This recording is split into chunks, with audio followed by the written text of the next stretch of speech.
Hello and welcome back to part 4 of my Wet Coast tutorial. This time we will be tackling the Mock Honeycomb motif, which is such a cool stitch. It's created by using underloose stitch technique, which we learned about in our previous video about gulls and garter, but this time we have 2 rows of slip stitches to play with. So this stitch looks really complicated and it confused a fair number of people in my classes. So I thought this one is definitely one I wanted to break down into a bit of detail. So let's get started. If you are working your shawl already, totally skip this step. But if you want a little extra practice, feel free to cast on about 16 stitches. This pattern is a multiple of 4, which I can tell by the black box that is banding that chart if you're looking at your pattern. So we're just going to jump in. If you're knitting your shawl, keep doing the yarn overs and knit exactly as written, but I'm just going over how to do the actual stitch. So we are going to start with our yarn in front and slipping these first 3 stitches purlwise. Remember, if it doesn't say, you need to slip purlwise. We're going to bring our yarn to the back of our work, being sure that we're not strangling those stitches, being really gentle, and then knitting 1. Look at that. Lovely. I love this technique too, because honestly, I just did 4 stitches in the amount of time it would usually take me to do 1 because of all these slippings. Yarn to the front, slip again, whoops. Yarn to the back, knit 1. Yarn to the front, slip the next 3 stitches. Yarn to the back, knit 1. Yarn to the front, slip 3. Yarn to the back, knit 1. And that's already looking like something's going on, eh? So now we're going to work the back side, which is blessed day, just straight purls. Who's excited?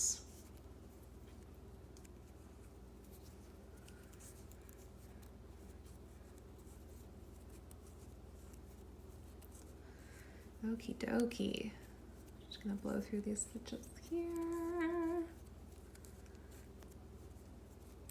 And again, I'm knitting quickly because I don't want you to have to sit here all day, but I want you to feel no obligation to knit speedily. All right, we're on the front side of our work again. And we're actually gonna do the exact same thing. Yarn to the front, slip, slip, slip. Yarn to the back, knit 1. Not strangling our stitches, keeping some space there. Yarn to the front, slip, slip, slip. Yarn to the back. Sometimes I find parking my finger here or my thumb keeps these stitches from getting too strangled. Slip, slip, slip. Yarn to the back, knit 1. Yarn to the front, slip, slip, slip, purlwise. Yarn to the back, knit 1. And then once again, we're going to go purl the back.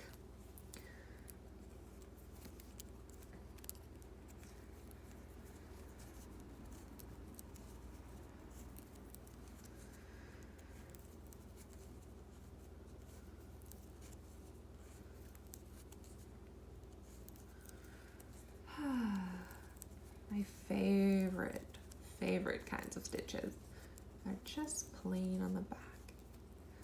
Gives me a moment to sink in and relax a bit before I have to think for the next step. All right, reached the end of my row, gonna turn it around.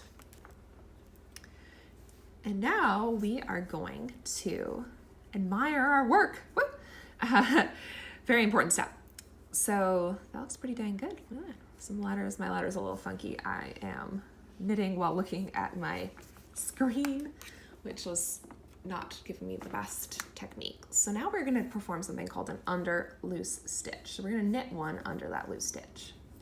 So that is occurring in the very center stitch of that set of 3. So we're gonna knit 1, slip my needle under the first rung, under the second rung, and then into the stitch I want to knit. And we're gonna knit totally normally, but be sure to take those 2 up and over that stitch too so it catches. If we don't do that, then it's going to be kind of odd. So you're going to knit 3 stitches, and then look at that. Oh my gosh, we're right in the middle again. I'm going to take the point of my right hand needle under that first ladder, under the second ladder, and then I'm going to knit that stitch, being sure that I also take those 2 ladders off so that they are caught beautifully. And then we're going to knit 3 and do that again. So under the first ladder, under the second ladder, knit. And if you still couldn't figure out what those ladders, what I was doing with those ladders, feel free to insert your left hand needle into them and pull them up and over. Totally fine. Knit 3. And again, 2 ladders, and you can see eventually you could just slip your needle under both, knit, and it becomes kind of second nature. I think this is one of those stitches that seems a lot scarier than it is. And there you have it. We have just done the first part, so the other motif would be here, creating that beautiful honeycomb thing, but I know that you guys can handle that on your own. But you can see those very subtle honeycombs forming. And that's all there is to it for this stitch. Woohoo! So thank you so much for checking out this tutorial series. I hope it was helpful in order to tackle just a couple of stitches that may have been a little more challenging in this shawl. I had a lot of fun creating these and creating this pattern. It's very near and dear to my heart, so I hope you have such a good time creating it and getting to tell stories about the area you live in. Have a lovely rest of your day and happy crafting.